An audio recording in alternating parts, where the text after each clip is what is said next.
आपल्याला कल्पना आहे की प्रधानमंत्री नरेंद्र मोदीजी यांनी किसान सन्मान योजना सुरू केली आणि आमच्या शेतकऱ्यांना 6,000 रुपये हे मोदीजींच्या वतीनं देण्यात येतात।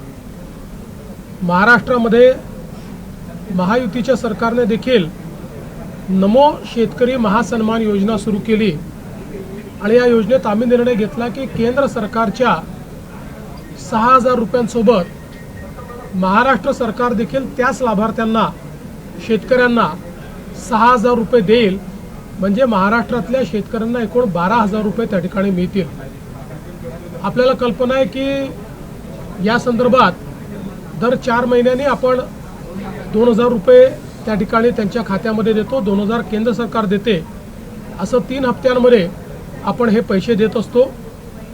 नुकताच प्रधानमंत्री महोदयांनी 20वा हप्ता या योजनेचा त्या ठिकाणी दिला आणि त्याच अनुषंगाने आता आपण देखील आज मंत्रिमंडळ बैठकीनंतर शेतकऱ्यांच्या खात्यामध्ये आपला नमो शेतकरी महासन्मान योजनेचा जो हप्ता आहे तो जमा करण्याकरता आपण कार्यक्रम केला आणि एका क्लिकवर हे पैसे आता जमा झालेले आहेत।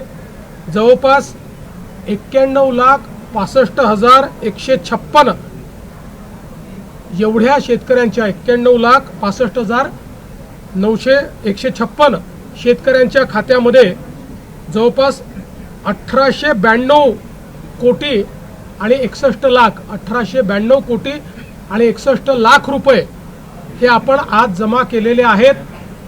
आणि मला विश्वास आहे की ही जी काही मदत आपण करतो त्याच्या पाठीमागचा आपला हेतू हा असतो की शेतीच्या कामामध्ये जे काही छोटे मोठे खर्च शेतकऱ्यांना येतात किंवा अनुषंगिक खर्च येतात त्याच्यामध्ये त्यांना मदत मिळाली पाहिजे।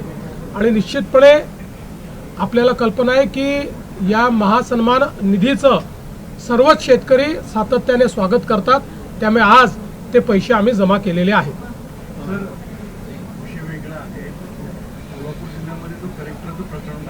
कलेक्टरांचा आता अधिकृताची माहिती आलेली की जी ही अवैध त्यावर डिवाइसपणे कारवाई केली आलेली होते। अजित पवारांनी जी धमकी दिली त्याच्यावर आता प्रश्न उपस्थित होता की अजित पवारांच्या बाबतीत कारवाई का होत नाही। बघा, असं आहे की या संदर्भात जी काही कायदेशीर कारवाई करायची ती कायदेशीर कारवाई झालेली आहे। प्रकरणाची अजून पूर्ण माहिती आणि रिपोर्ट हा माझ्याकडे आलेला नाही, तो जिल्हाधिकाऱ्यांना मी मागितलेला आहे, तुम्ही मागणार आहे। एक गोष्ट आपण लक्षात घेतली पाहिजे की अजितदादांनीही या संदर्भात स्पष्टीकरण दिलेलं आहे। खूप वेळा समोरच्या बाजूला काय चाललं आहे याची आपल्याला कल्पना नसते। अनेक वेळा आमच्याकडे निवेदनं येतात, त्या निवेदनावर आम्ही कारवाई करा असं लिहितो, मात्र त्या निवेदनात सांगितलेली वस्तुस्थिती आणि प्रत्यक्षातली वस्तुस्थिती यात खूप अंतर असतं।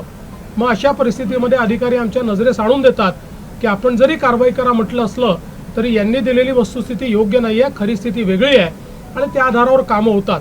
त्यामुळे या संदर्भात आता अजितदादांनी खुलासा केलेला आहे आणि मी स्वतः या संपूर्ण प्रकरणाचा रिपोर्ट देखील मागितलेला आहे। सध्या तरी एवढंच मला असं वाटतं पुरेसं आहे।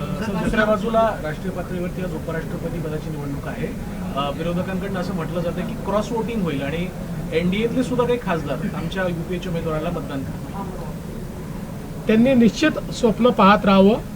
मी एवढंच म्हणेन, आगे आगे देखिए होता है क्या। महाराष्ट्रात क्रॉस वोटिंग होईल, आगे आगे देखिए होता है क्या।